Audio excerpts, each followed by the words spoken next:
Balance বেড়ে যাবে। আর যদি আপনি কৃষ্ণকে খুব ভালোবাসেন তাহলে আপনার ভিখারির হাল করে ছেড়ে দেবে। খুব সাবধান। কেন? ভগবান হচ্ছে সুপ্রিম পাওয়ার, তো ওখানে যাকে নেবে, ওনার কাছে যাকে নেবে তাকে ঘষে মেজে পরিষ্কার করে তুলবে, এক বিন্দু ময়লা থাকলে হবে না। বুঝে নেওয়া গেল? ভক্তমণ্ডলী, ভক্তিমতী মায়েরা, ও তো গেল 5 ঘর ভিক্ষা করতে, তুমি জলটা বসাও। বউ হাঁড়িতে জল বসিয়েছে উনুনে। অযাচিত ভিক্ষা। অযাচিত ভিক্ষা মানে বোঝেন তো? বাড়ির সামনে যাবে, হরিনাম করবে, যে দিল দিল, না দিল চলে গেল, চাইবে না। আমাদের পাড়ায় যেমন ভিখারিরা এসে বলে, কই গো মা কিছু দাও। কি গো শুনছো মা, ভিক্ষা করতে এসেছি। একটা কথা আমি হাত জোড়ো করে সবাইকে বলবো, যদি ভিক্ষা না দিতে পারেন সেও ভালো, কোনো সময় ভিখারিকে মুখ ঝুঁক করে তাড়িয়ে দেবেন না। কেন? এ কথা চৈতন্য মহাপ্রভু সচিমাকে উপদেশ দিয়েছিলেন। শোনো মা, অধম চণ্ডাল জাতি সে যদি মা হয় অতিথি, তারে ভেব দেবনারায়ণ। অতিথি বৈমুখ হলে পুণ্য যায় রসাতলে, কহতহি ভাগবত পুরাণ। দিতে না পারেন বলবেন, বাবু আমি দিতে পারছি না, ক্ষমা করুন। তাড়িয়ে দেবেন না, যাও তো, সকালবেলায় এসেছে ঝামেলা করতে। এই পরীক্ষাটা দিতে হয়েছিল একটি ছেলেকে, থেকে হরিদাস ঠাকুর। যখন নীলাচলে গেলেন মহাপ্রভুর কাছে, প্রভু তোমার কৃপা চাই, বললে আমার কৃপা নয়, জগন্নাথের কৃপা পেতে হবে। করে পাওয়ার নাম কৃপা। তুমি জগন্নাথের জন্য কি করেছো? কি করতে হবে বলো? শোনো, ওই পল্লবীর মায়ের থেকে যদি ভিক্ষা চেয়ে এনে জগন্নাথকে দিতে পারো, তোমার সব কৃপা হয়ে যাবে। মানে এত কৃপণ বুড়ি, জীবনে একটা দানা চাল কাউকে ভিক্ষা দেবে। আর হরিদাস ঠাকুরের প্রতিজ্ঞা, ওনার থেকেই ভিক্ষে করব। ও পল্লবীর মা, হরে কৃষ্ণ। ব্যাস, বুড়ি এবার গালাগালি শুরু করবে। সকালবেলায় জ্বালাতে চলে এসছে। নাম কি না বাবাজি, খালি লোকের বাড়ি মেঘে মেঘে খায় আর ওই করে, হরিনাম করে, খেয়ে দে কাজ পায়নি। দূর সকালবেলা চলে গেল। আবার পরের দিন, প্রত্যেক দিন একটু বেলা করে আসে। আজকে একবারে ভোরবেলা। বুড়ি তখন ওই কি বলে, গোবর আর জল দিয়ে নেতা দিচ্ছে বারান্দায়। আর এসে ডেকেছে, ও পল্লবীর মা ভিক্ষে দাও। বুড়ি একবারে নেতাটা হাতে ছিল, মেরেছে মুখে, একবারে থাবড়া। গোবরের নেতাটা গিয়ে হরিদাস ঠাকুরের পুরো মুখে। কি করলে গো তুমি?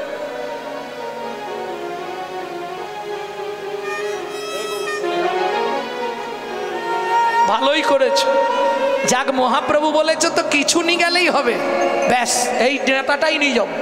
পুরীর সমুদ্রে ভালো করে চটকে ধুয়েছে, রোদে শুকনো করেছে, গিয়ে জগন্নাথের প্রদীপে সলতে করে করে দিচ্ছে। নিতাই গৌর হরি বল। কৃপা হয়ে গেল, এতেও কৃপা হয়ে গেল। প্রেম সে বলো চৈতন্য মহাপ্রভু কি জয়।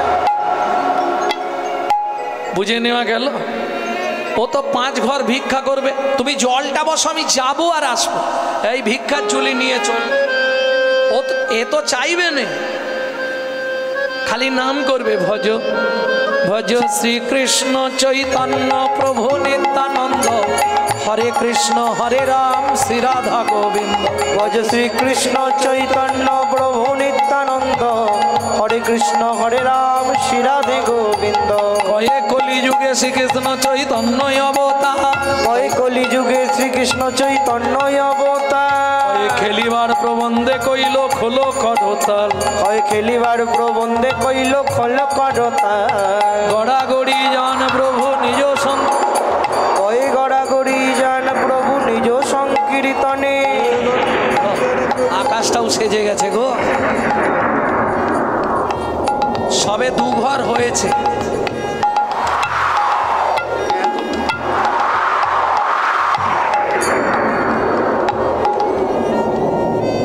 আর 3টে ঘর তাড়াতাড়ি সেরে নি।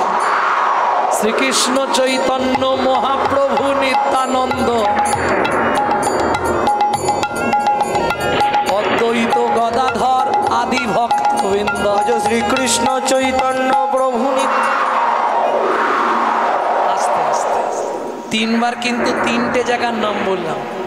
একটা গৌড়ীয় সম্প্রদায়ের গায় বাজা শ্রীকৃষ্ণ চৈতন্য প্রভু নিত্যানন্দ শ্রী অদ্বৈত গদাধর শ্রীবাসাদি গৌর ভক্তবৃন্দা, তাই তো? শ্রীবাসঙ্গনের নামটা কিন্তু ওটা নয়। শ্রীবাসঙ্গনে যে নামটা হতো সেটা হচ্ছে শ্রীকৃষ্ণ চৈতন্য মহাপ্রভু নিত্যানন্দ অদ্বৈত গদাধর আদি ভক্তবৃন্দ। সেখানে শ্রীবাসের নাম উল্লেখ, এটা শ্রীবাসঙ্গনের নাম। আর যেটা মহাপ্রভু ভক্তরা পথে পথে গাইতেন সেটা হচ্ছে শ্রীকৃষ্ণ চৈতন্য প্রভু নিত্যানন্দ হরে কৃষ্ণ হরে রাম শ্রী রাধা গোবিন্দ। ভজ শ্রীকৃষ্ণ চৈতন্য প্রভু নিত্যানন্দ হরে কৃষ্ণ হরে রাম শ্রী রাধে গোবিন্দ। বুঝে নেওয়া গেল। যেমন হরি হরয়ে নম কৃষ্ণ যাদবায় নম। পরের লাইনটা কি? যাদবায় মাধবায় কেশবায় নম না, এটা নরোত্তম দাস ঠাকুর মহাশয় পরবর্তীতে লিখেছেন। মহাপ্রভু এটা গাইতেন না। মহাপ্রভু যেটা গাইতেন সেটা হচ্ছে হরি হরয়ে নম কৃষ্ণ যাদবায় নম গোপাল গোবিন্দ রাম শ্রীমধুসূদন। বুঝে নেওয়া গেল। এইবার চলুন আর তিনটে ঘর করলে হয়ে যায়। শ্রীকৃষ্ণ চৈতন্য মহাপ্রভু নিত্যানন্দ অদ্বৈত গদাধর আদি ভক্তবৃন্দ। শ্রীকৃষ্ণ চৈতন্য মহাপ্রভু নিত্যানন্দ অদ্বৈত গদাধর আদি ভক্তবৃন্দ। আকাশটাও আজকে পিছনে লেগেছে, ফিরে যেতে পারবো। আর একটা ঘর হলে হয়ে যায়, 5 ঘর ভিক্ষে হলে হয়ে যাবে। আর একটা ঘরের সামনে দাঁড়িয়েই নাম শুরু করে দিয়েছে। ওই মা ছুটে এসছে, ভেতরে পালিয়ে এসো ভেতরে। না না, চলে যাব, বৃষ্টি আস্তে আস্তে বাড়ি চলে যাবে, দিন যা দেবেন দিন। মা তো একবারে 1 থালা চাল টাল দিয়েছে। আর দেরি করে, বৃষ্টি শুরু হওয়ার আগেই চলে যাবে। ও মা পথে যেই বাইর হয়েছে একবারে তড়তড় করে শুরু হয়ে গেল। ভিজে যাই যাব, এক্ষুনি তো রান্না হয়ে যায়। অর্ধেক রাস্তায় এসছে, ভগবানের কি খেলা দেখো। অর্ধেকটা রাস্তায় এসছে, কড়কড় কড়াত করে বজ্রাঘাত পড়লো। একবারে মাথার ওপর পড়ে গেল বজ্রাঘাত, দাউ দাউ করে দেহটা জ্বলছে। গ্রামের লোকেরা দূর থেকে দেখছে, হাই দেখ সনাতনের আগুন লেগে গেল রে। যা, এক্ষুনি নাম করে গেল, বজ্রাঘাতটা একবারে মাথায় পড়ে গেল রে। হায় হায় হায় হায়। আস্তে আস্তে দেহটা মাটিতে পড়ে গেল, কালো ঝিম হয়ে গেল সারা শরীরটা, কান দিয়ে রক্ত গড়িয়ে গেল। শেষ নিঃশ্বাস ত্যাগ করলো সনাতন।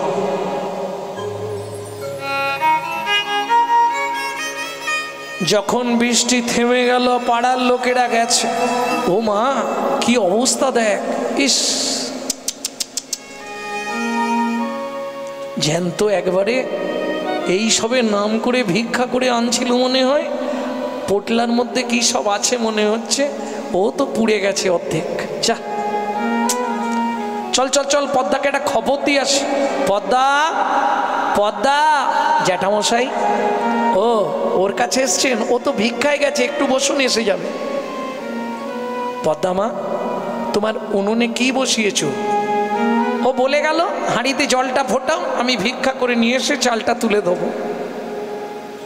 পদ্মা মা, একটা কথা বলবো মা? বলুন। হাঁড়িটার জল শুদ্ধ নাবিয়ে দাও উনুনের নিচে। কেন জ্যাঠামশাই? বলছি নাবিয়ে দাও না। বলুন না, কিছু হয়েছে? কথা বলছেন না কেন? বলুন না, আমার স্বামীর কি কিছু হয়েছে? কথা বলছেন না কেন? বলুন না, আমার স্বামীর কি কিছু হয়েছে? হাড়িটা নাবিয়ে দাও পদ্মা মা। ফিরে আসবে না মনের মানুষ কোনো দিনও ঘরে। ফিরে আসবে না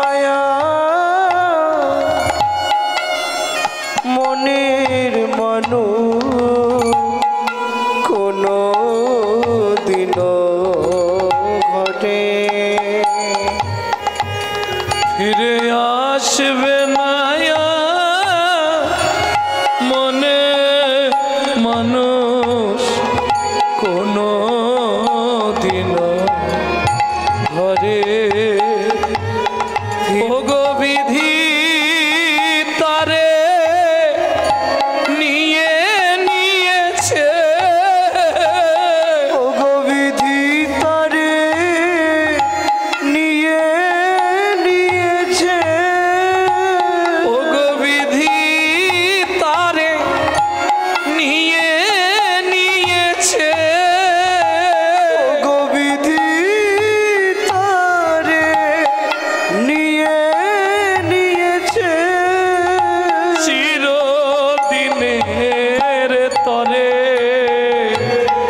ফিরে আসবে না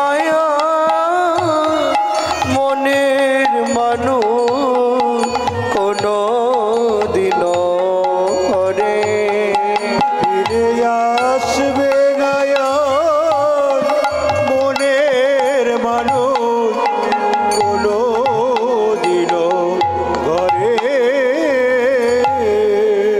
খুলে বলুন না জ্যাঠামশাই কি হয়েছে দেখবে চলো সনাতন ভিক্ষা করে ফিরছিল রাস্তার মাঝখানে মাথায় বজ্রাঘাত করে সনাতন মারা গেছে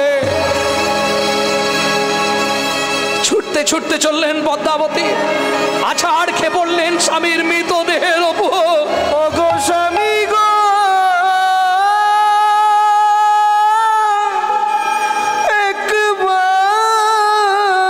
একবার কথা বলো এতদিন ধরে তোমার নাম করে এতদিন ধরে তোমাকে ভোগ লাগিয়ে প্রসাদ ফিরে পেয়ে যাও। এই তার পরিণতি জীবনের প্রথম দিন থেকে তোমার চরণে তুলসী চন্দন না দিয়ে কোনোদিন জলবিন্দু গ্রহণ করি না চরণে আমি তুলসী চন্দন অর্পণ না করে জলবিন্দু গ্রহণ করি না তবে কেন এমন সাজা দিলে বলে দাও কি আমার অপরাধ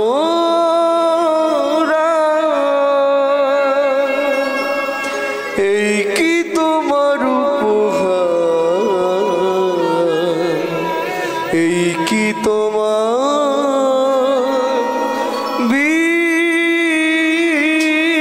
বিচার ও বিধি রে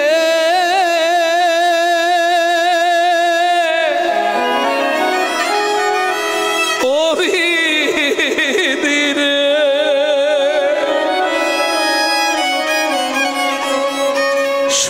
সুখের সপন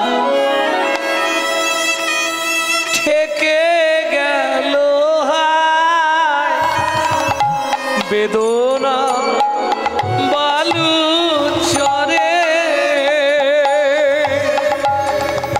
সুখের সপন থেকে গেল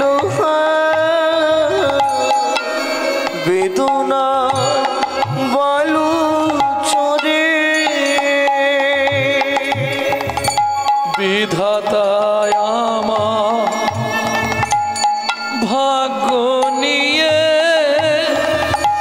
নিশিদিন খেলা করে সুখের সব থেকে গেল হায় বেদনা বালু চরে সুখের সপন থেকে গেল বেদনা বালু চরে তোমার বিধান কি লিখেছে কি জানি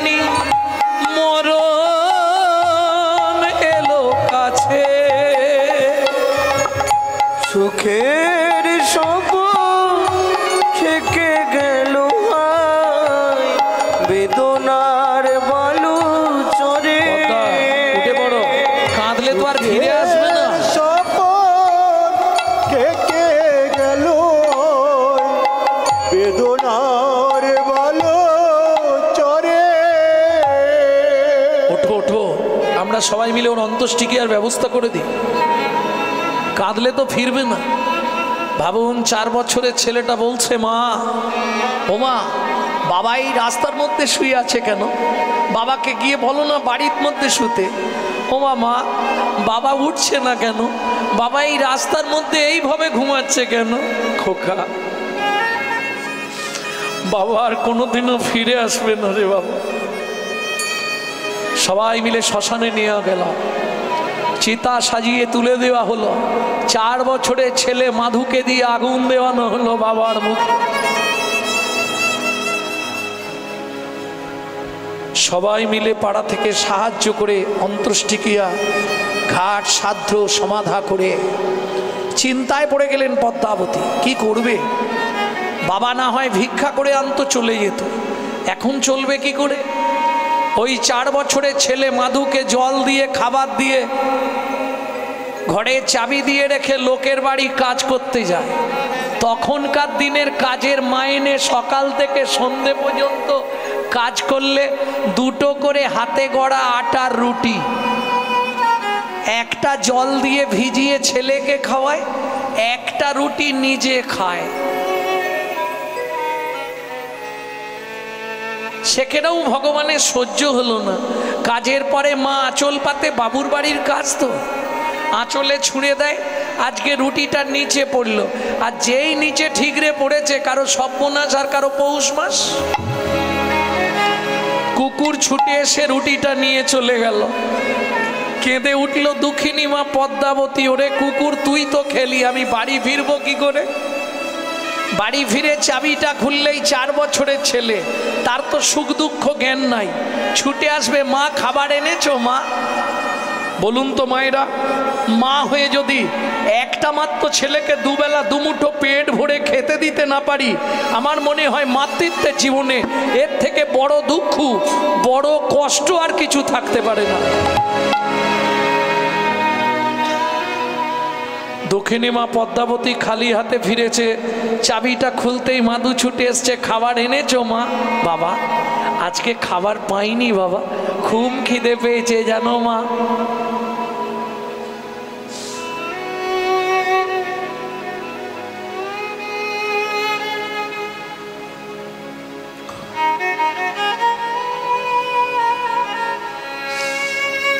খুব খিদে পেয়েছে, একটু কিছু খেতে দাও না মা। ভক্তমণ্ডলী, ভক্তিমতী মায়েরা, মাধুর মা বলছে, খোকা একটু অপেক্ষা কর, পাড়া থেকে কারো বাড়ি থেকে একটু খাবার চেয়ে আনি দাঁড়া। ওই আগেকার দিনে জামবাটি ছিল, বাটি হাতে নিয়ে গেছে পাড়ায়। তোমরা ভাত নাই দাও, ভাতের ফ্যান মার একটু দাও। তবে কথাটা বলতে গিয়ে বুকটা ফেটে যায় আমার, কারণ গত জ্যৈষ্ঠীতে আমি আমার মাকে হারালাম। আমার জীবনে এমন একটা দিন গেছে, আমার মা ওই লোকের বাড়ি থেকে ফ্যান চেয়ে এনে নুন দিয়ে গুলে দিত, আমি খেয়ে স্কুল যেতাম। বলতাম, মা এই দুঃখ কি জীবনে যাবে না? মা বলতো, দিনরাত শুধু হরিনাম কর বাবা, ঠিক চলে যাবে। তিনি জগতের মূলাধার, তার ইচ্ছায় জগৎ চলে, তিনি সব ঠিক করে দেবেন।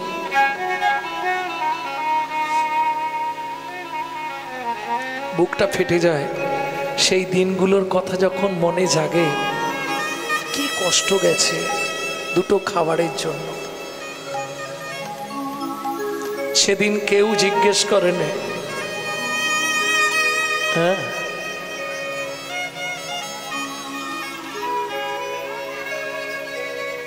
আর আজকে যখন আপনাদের সাধুগুরু বৈষ্ণবের কৃপায় একটা জায়গায় পৌঁছে গেছি, বাড়ি গাড়ি হয়ে গেছে, সব মানুষের একটাই প্রশ্ন, কি করে হচ্ছে?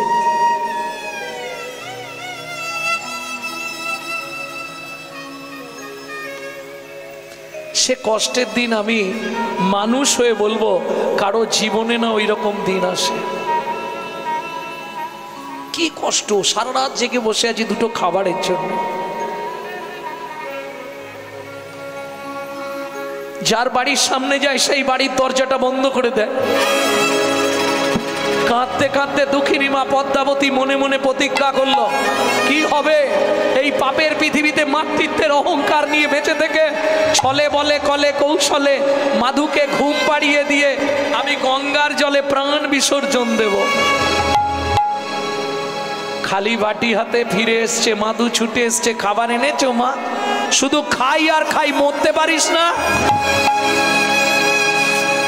বিশ্বাস করো মা, খুব খিদে পেয়েছে, কিছু একটু খেতে দাও না মা। আয় আমার কোলে আয়, জল খেয়ে ঘুমিয়ে যা।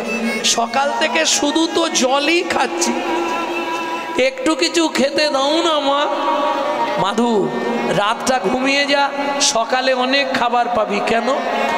আজকে আমি আছি বলে যারা খাবার দিল না, যখন ওরা শুনবে ছেলেটার মা আত্মহত্যা করে মারা গেছে, তখন দেখবেন পাড়ার লোকেরা কিছু না কিছু খাবার দেবে, দেবে না? আমি থাকতে কেউ দেবে। মা কোলের মধ্যে মাধুকে নিয়েছে। ভগবানের কেমন নিষ্ঠুর পরিহাস দেখুন। খিদের জ্বালায় মাধু মায়ের শাড়ির আঁচলটা মুখে দিয়ে চুষতে চুষতে ঘুমিয়ে গেছে, আর যা ঘুমিয়ে গেছে দাঁতে দাঁত লেগে গেছে, আঁচলটা চেপা হয়ে আছে। দুঃখিনী মা পদ্মাবতী মাধুকে বিছানায় শুইয়েছে। ভগবানের উদ্দেশ্যে বলছে, ভগবান শাস্তে বলে জীব দিয়েছেন যিনি, আহার দেবেন তিনি। ঠাকুর গো, প্রাণের মাধুকে আমি তোমার চরণে দিয়ে যাচ্ছি ঠাকুর, তুমি ওকে দেখো, তুমি ছাড়াও এই পৃথিবীতে আর কেউ নেই। মাধু, কাল সকালবেলা ঘুম ভাঙলে যখন শুনবি তোর মা আত্মহত্যা করে মরে গেছে, বাবা দুঃখিনী অভাগিনী মাটাকে ক্ষমা করে দিস মাধু। আরেকটা কথা বাবা, আবার যদি তোর মনুষ্যকুলে জন্ম হয়, ভগবানকে বলবি মাধু যেন আমার মতো এমন অভাগিনী দুঃখিনী মায়ের গর্ভে তোর জন্ম না দেয় বাবা।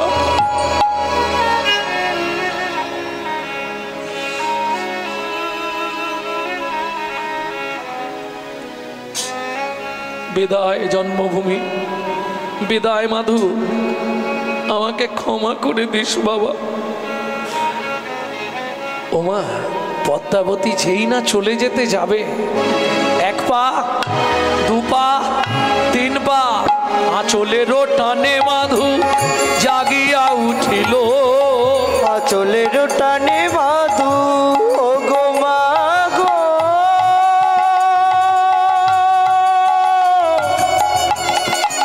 যেও না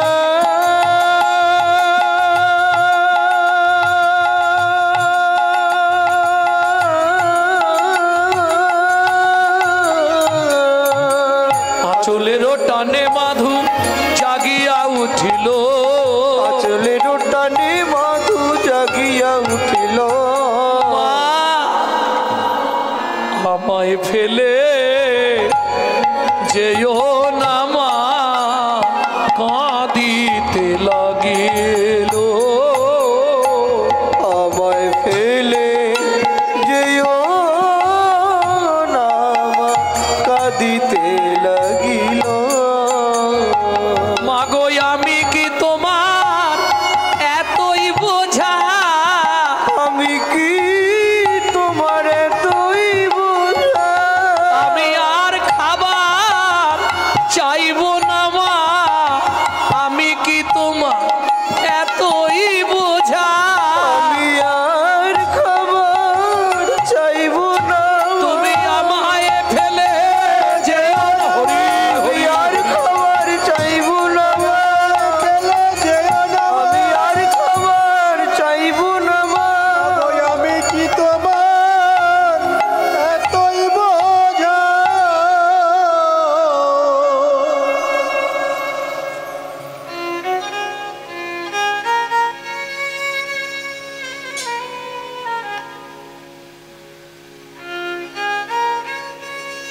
ও মা, ছোটবেলায় বাবা মরে গেছে, তুমিও যদি চলে যাও বলো না মা, আমি কার কাছে থাকবো?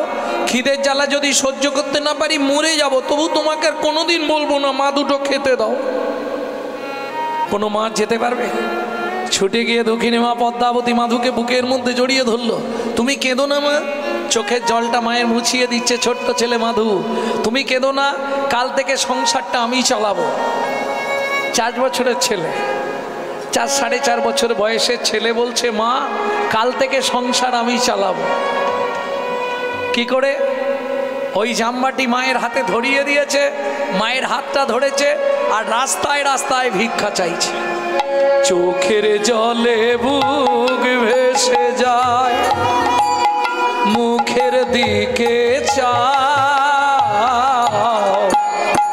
একটি পয়সা দাও ও বাবু গো, একটি পয়সা দাও বাবু গো, একটি পয়সা দাও। চোখের জলে বুক ভেসে যায়, মুখের দিকে চায়,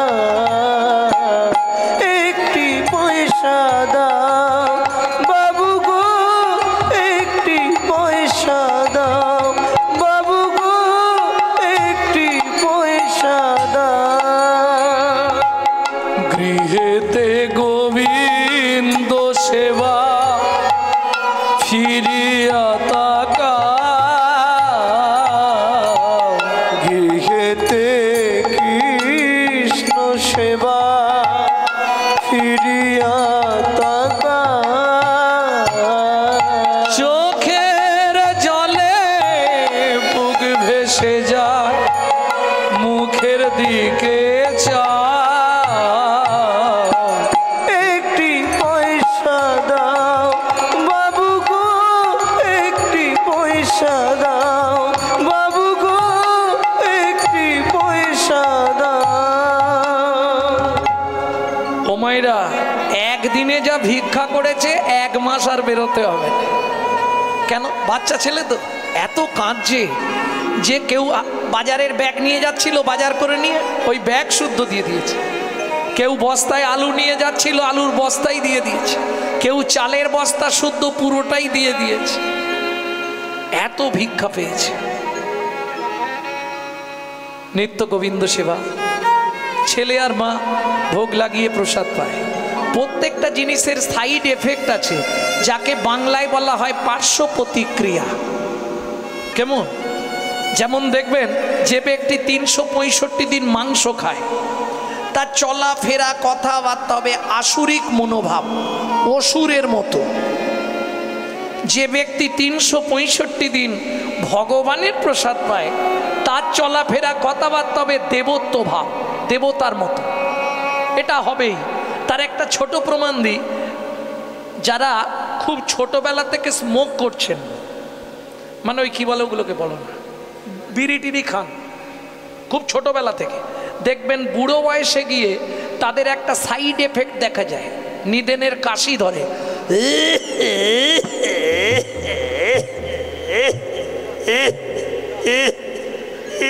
কি হলো গো, থামো না। ও আর ছাড়বে না জীবনে। ও যত ডাক্তার দেখা, ভিক্ষা দিতে এলে ভালো করেছো। যাক, ভিক্ষে চাইতে তো পেয়েছে কিছু, এটাই গোবিন্দ সেবায় লাগে।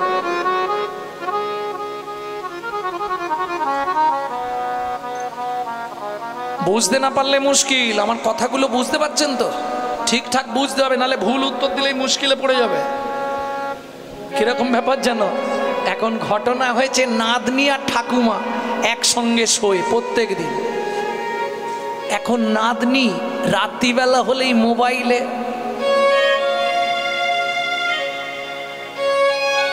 সে যত কথা বলে, নাতনি তো বেশি কথা বলতে পারবে না, পাশে ঠাকুমা আছে, এ খালি হুম হুম।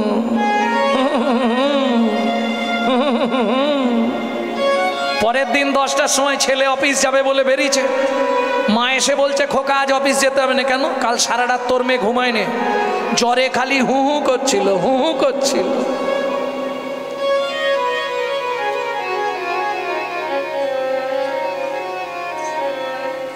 এখন মানে মেয়েটা কারোর সঙ্গে প্রেম আছে আর কি, তা যার সঙ্গে প্রেম, বুঝতে পেরেছো, যার সঙ্গে প্রেম আছে তার নাম হচ্ছে কাশীনাথ, ছেলেটার নাম কাশীনাথ। এখানে কেউ নেই তো?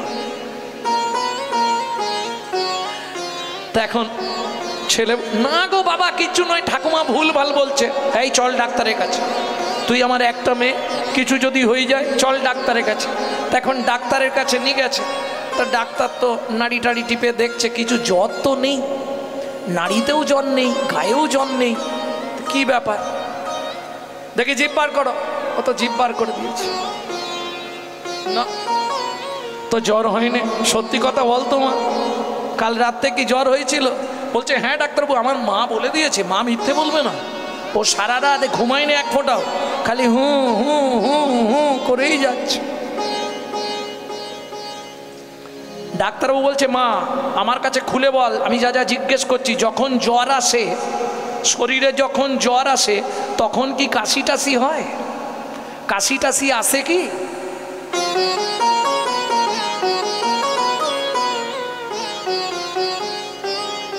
কিরে মুখ নিচু করলি কেন? সত্যিটা বল না। মেয়েটা মনে মনে ভাবছে শালা ডাক্তার জানলো কি করে।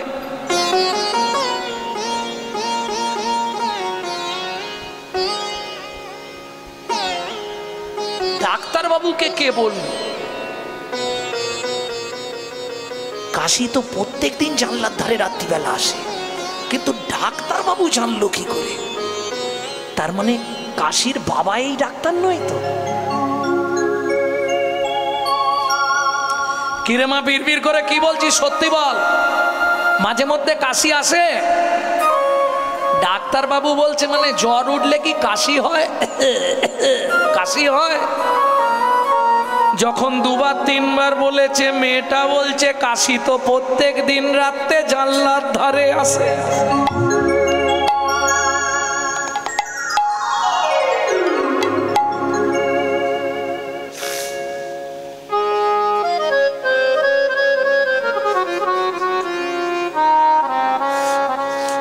ডাক্তার বাবু আপনি জানলেন কি করে? আপনি কি কাশিকে চেনেন নাকি?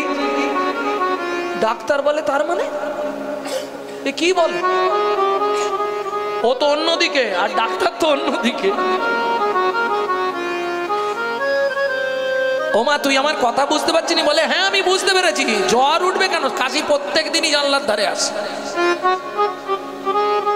বাবা বুঝতে পেরে গেছে, বাবা বলে চল মা বাড়ি চল, তোর কাশিকে আসাবো চল।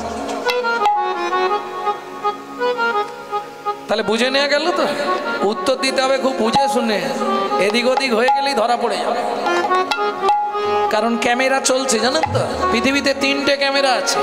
এই যে একটা ক্যামেরা এরা নিয়ে বসে গেছে, একটা দুটো তিনটে চারটে পাঁচটা ক্যামেরা লাগিয়েছে। কাল সকালবেলা হলেই দেখবেন বেরিয়ে গেছে কাশি আসে, সকালেই বেরিয়ে যাবে জ্বর হলে কাশি আসে। ভক্তমণ্ডলী ভক্তিমতী মায়েরা, এটা একটা ক্যামেরা। আর একটা ক্যামেরা দেখবেন যদি আপনি পড়ে টড়ে যান, ব্যথা ট্যাথা হয়, তখন ওই ছবি তোলা হয়,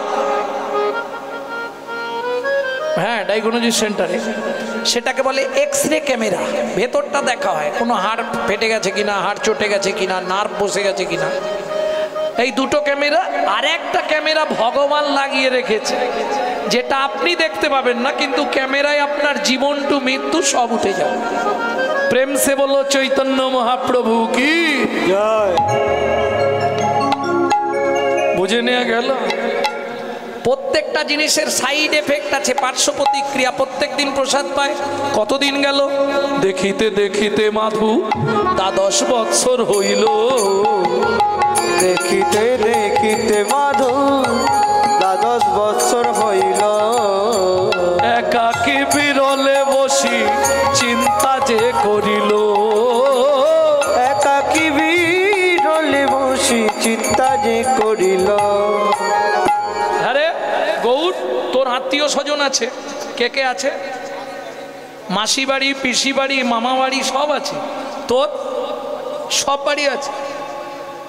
আমার না কেউ নেই জানিস। মাকে যখনই বলি মা আমার আত্মীয় কে আছে, মা কিচ্ছু বলে না, খালি চুপ করে থাকে। এ মাধু, বল এক কাজ কর, বল তুই এক্ষুনি বাড়ি যা, বল। বাড়ি গিয়ে মায়ের গলাটা জড়িয়ে ধরে জিজ্ঞেস কর। জড়িয়ে ধরে কি জিজ্ঞেস করব? জননী